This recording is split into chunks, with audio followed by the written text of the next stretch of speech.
ചില ആളുകൾ കേട്ടില്ലെന്ന് പറഞ്ഞു. ഈ പദ്ധതി ഉദ്ഘാടനം ചെയ്താൽ വരുന്ന ജാനുവരി മാസം മുതൽ ഒരംഗം മരണപ്പെട്ടാൽ മരണപ്പെടുന്ന അംഗത്തിന്റെ കുടുംബത്തിന് 5 ലക്ഷം രൂപ അതാണ് കൊടുക്കുന്നത്. 5 ലക്ഷം രൂപ ചികിത്സാ സഹായമായി 1 ലക്ഷം രൂപ കൊടുക്കുന്നു. ഏതൊക്കെ രോഗത്തിനാ? എല്ലാ സാർവത്രികമായ രോഗത്തിനല്ല. 4 രോഗങ്ങൾ ഞങ്ങൾ നിശ്ചയിച്ചു.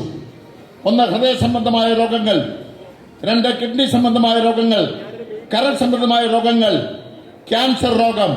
ഈ 4 നിശ്ചയിച്ച് പുറത്തേക്ക് ഇറങ്ങിയപ്പോൾ പല താലൂക്കിലും ചെന്നപ്പോൾ നമ്മുടെ സഹോദരിമാർ ഞങ്ങളോട് പറഞ്ഞു, നിങ്ങൾ ഞങ്ങളെ പാഠമറന്നല്ലോ. മാരക രോഗങ്ങൾക്ക് 1 ലക്ഷം രൂപ സഹായധനമായി കൊടുക്കുവാൻ തീരുമാനിച്ചിരിക്കുന്നു. ഇനിയുമുണ്ട്. നമ്മുടെ ലൈസൻസുകളുടെ പ്രായപൂർത്തിയായ പെൺമക്കളുണ്ട്. അവർക്കൊരു കല്യാണാലോചന വന്നു, സാമ്പത്തികമില്ല, മുഴുവൻ കൊടുക്കാൻ നമുക്കാകില്ല.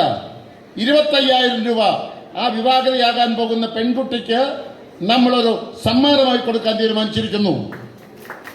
വിദ്യാഭ്യാസ സഹായമായി തുക ഞങ്ങൾ നിശ്ചയിച്ചില്ല. അത് ഗവേണിംഗ് ബോഡി കൂടി തീരുമാനിച്ച് അറിയിക്കും. അതും തീരുമാനിച്ചു. അനൗൺസ് ചെയ്യുന്നത് അത് ഞങ്ങളുടെ സഹോദര സംഘടനകളുടെ നേതാക്കന്മാരുടെ സാന്നിധ്യത്തിൽ വേണമെന്ന് നിർബന്ധമുണ്ടായിരുന്നുകൊണ്ടാണ് അവരെ കൂടി ഇന്ന് വിളിച്ച് ഇത് അനൗൺസ് ചെയ്യുന്നത്. നിങ്ങൾ നെഞ്ചിലേറ്റി എന്നറിയാം. ഇനിയും നമുക്ക് മുന്നോട്ട് പോകണം.